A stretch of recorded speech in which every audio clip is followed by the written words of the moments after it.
Hello, Crime Scene Knits. My name is Heather. I'm the Crime Scene Knitter, and welcome to another episode of my knitting and crocheting and crafting YouTube show podcast thing. Welcome back. I have been sporadic, is a nice way to say it, with my uploads this past year, I think. But today I was going to attempt, at least, to turn over a new leaf. And I have actually set for myself a filming schedule. So gods know if I'll actually stick to it, but it's there, it's in my calendar. I actually put down which days I want to film on. And so here's day one.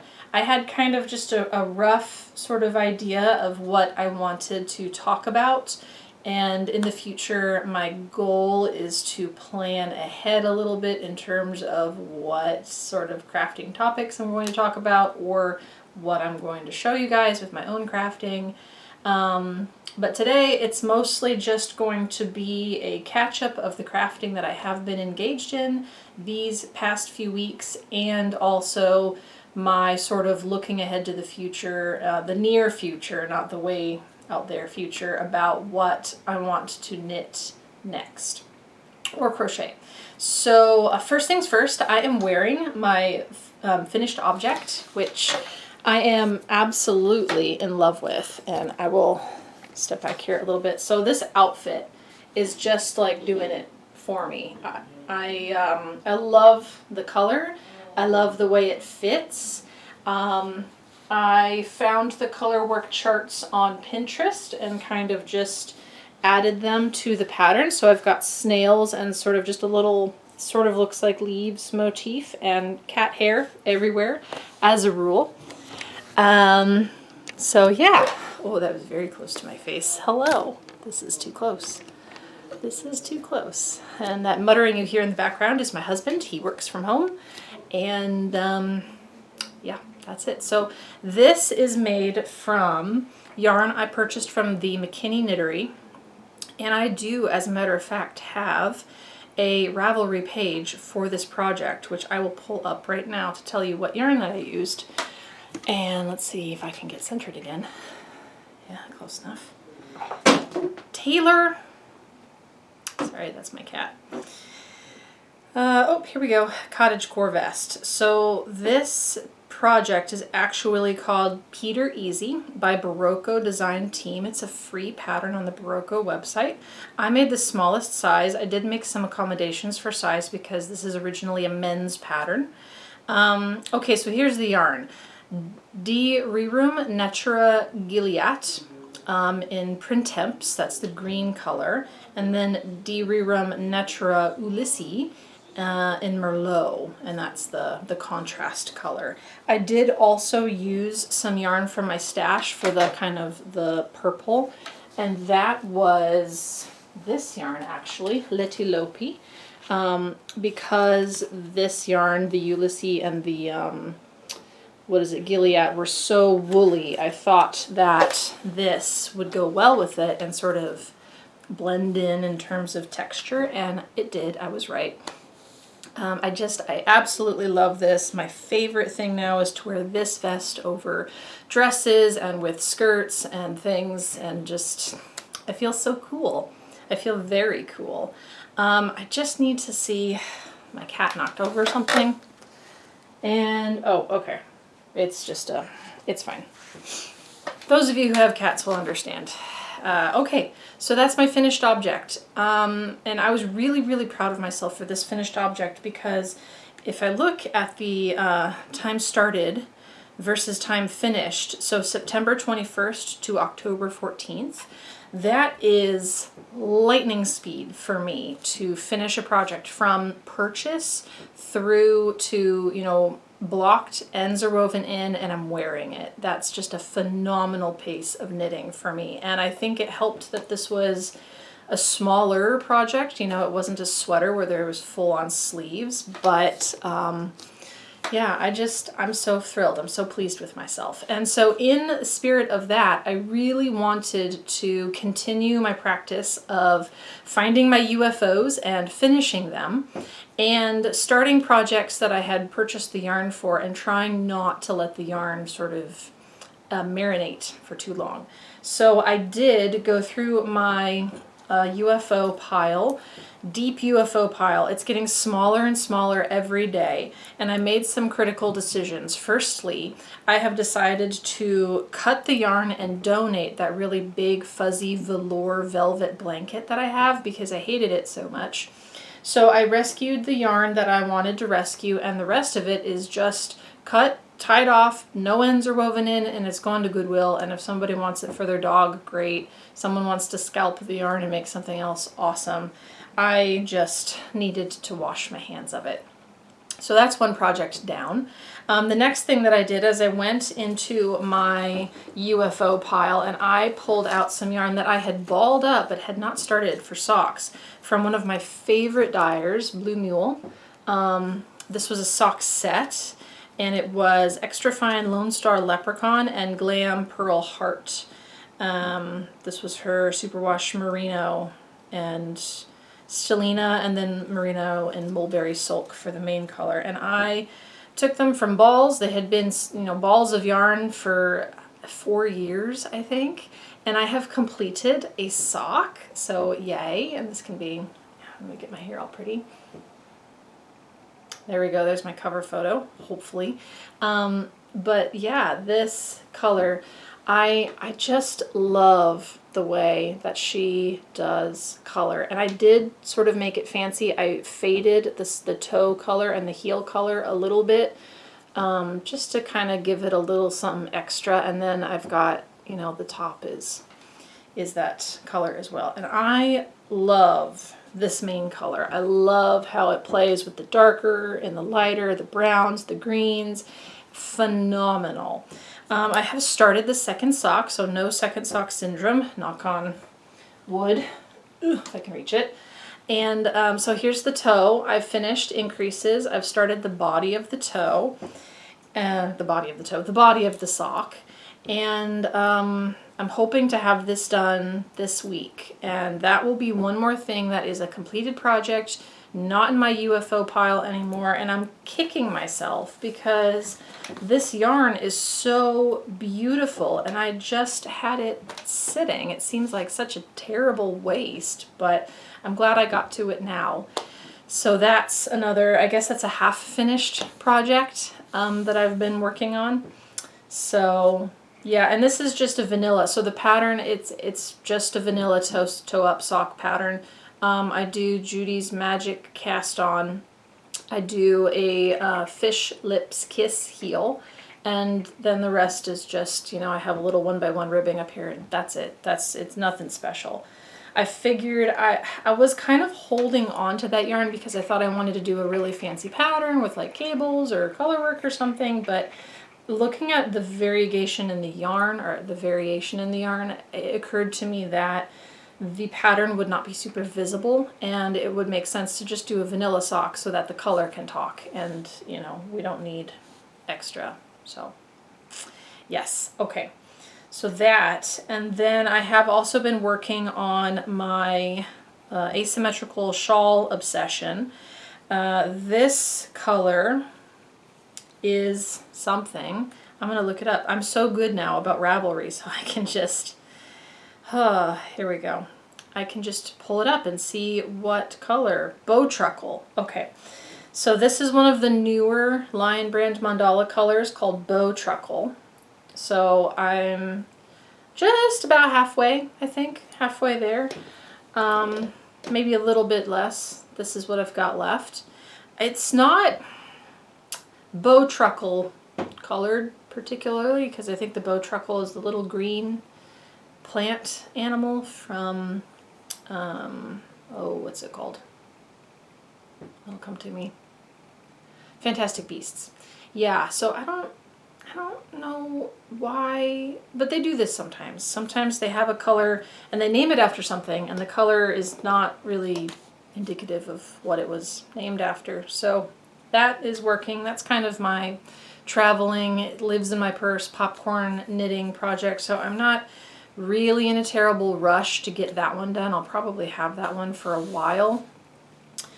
I have my eye set on bigger patterns, and unfortunately the bigger patterns that I have going right now are not portable, just for one reason or another, which brings me into my next project. So this you all have seen. This is my Instant Crush by Joji Locatelli. I am incredibly behind the bandwagon on this. I know this was really popular last year. So I'm just kind of working my way through the body. We're just kind of going, you know, at a slower pace. And I have made the decision to make this a 3/4 length sleeve sweater. Originally I was going to do full length sleeves, but I think because of the mohair content of the sweater, it's gonna be too hot. Like I'm gonna combust. So I don't want short sleeves. I think I want them, I don't know, maybe just past the elbow or just above the elbow. I'm probably going to try on as I go and just see what feels right to me. But I'm really happy with my progress. So let's see, then if the neck is sat where it needs to be, I am just below belly button. So I think before I was just below bust line, and now we're all the way down to belly button.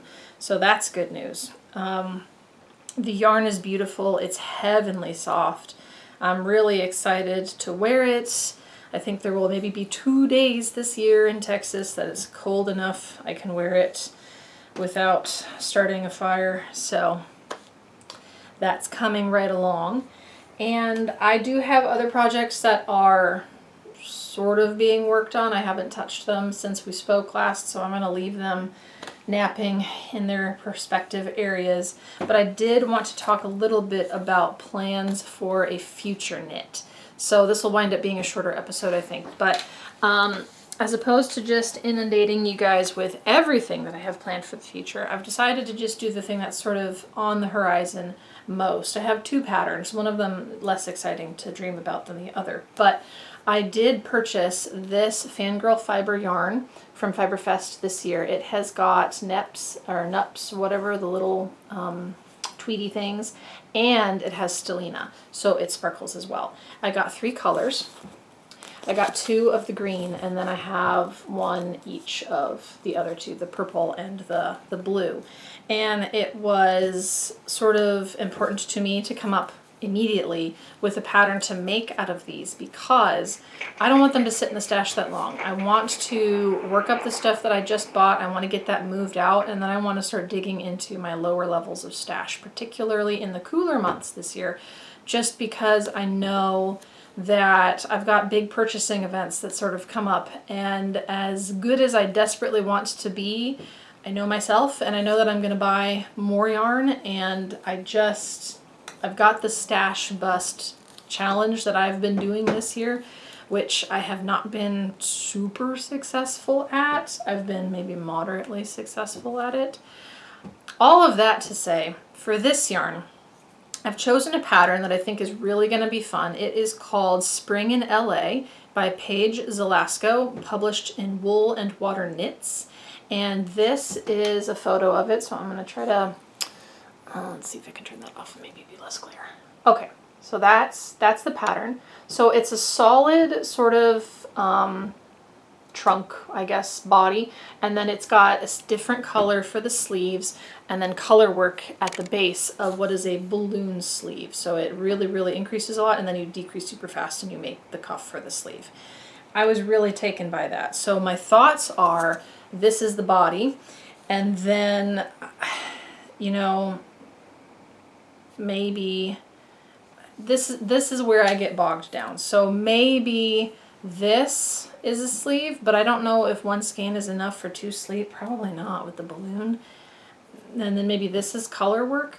The other thing that I was thinking of is finding a neutral. So in the sample knit that they have, it's got some mohair, it has a halo. So maybe finding something that has a halo, making the bulk of the sleeve in that color, and then just choosing one of these, or maybe fading them even for the color work. Kind of leaning towards that second idea. I do have 2 of these, and this is discontinued. So I have some decisions to make in terms of, do I need a full-length sleeve? And if I do, I'm probably going to have to buy yarn to make that sleeve. So if I come to that conclusion, this project might go on the back burner just until I have another purchasing event. I'm trying not to buy yarn outside of the purchasing events, which to me are Fiberfest and the yarn crawl. So that might go on my shopping list for the yarn crawl. We'll see. But that's what's been on my mind. The other project that I have been dreaming about starting is my Stunning String Studio hat kit. And this one, less exciting to talk about because the yarn is already picked out, the pattern is already picked out. I want this hat. This is what I'm making. So I might leave the dog in there. I might just replace the dog with another sheep because I'm not a huge dog fan these days. I know it's very taboo to say, but I rarely come into contact with a well-behaved dog that doesn't want to bite me. So, anywho, so those are my projects. That's for the future, and what I'm working on is what I'm working on. My goals are, well, I can just show you. So my goals are obviously to buy less and to use more, and to that end, I have been tracking how much yarn comes into this room, how much yarn leaves. So if I donate something, if I give something away as a gift, if I use something in a project. And the way that I had been doing the track is that if I start a project and I wind up a ball of yarn to use in that project, that counts as used up. So for my count, that counts. And let's see, okay. So I started with 358 skeins. And I'm down. I didn't even realize this. So when I started in June, counting all of my stash, and I put everything into Ravelry, and you all saw the crazy pants like stuff I put on the page, my Instagram page with all the photos of yarn and such. I was at 339 skeins in this room total. Now I am down to 337, which is 2 down, which doesn't feel like a lot, but behind the scenes, I have been giving away things. There has not been a significant increase, which is what I'm most pleased with. I know 2 skeins down total doesn't sound huge, but that means that I've not been buying to an excess, and I've actually got some deficit. So the other thing that I did is I went through my leftovers, and I do not count, I'm not counting leftovers yet. I think I need to get further along in the destash process before I get into leftovers, because there's just a ton of them and it's more complicated. But I went through my leftovers anyways, and I got this bag full of leftovers. I know you can't see the inside super well. I promise you it's full of all manner of you know, there's some this, there's some this, it's cotton, there's acrylic, there's some I think is wool, but I've lost the ball band and I know I'm not going to use it. So I've got a bag full, and these are all going to get donated. They're going to go somewhere, they're going to go away. So I have emptied some of my leftover drawers. So yeah, it's coming. It's a work in progress. I am a work in progress, as are we all. And that has been what I've been focused on. So yeah, I have scheduled in my notebook another filming session. I think I'm doing once or twice a month. And I will sort of edit that as I have content. But I think we're just at 19 minutes now, so I think a 20-minute episode is really good. That's a good length. So yeah, that's it. I'm done. Guys, I hope you had a wonderful week and have a wonderful week going forward. Stay crafty. Remember that commercial knits are for the week. And I will come back with an update on all of this and how I'm doing with all of my intentions and my crafting projects. Okay, bye! Mochi. Mochi just wants to say hi to everybody. Hi, Moch Moch. Hello. Okay, bye y'all.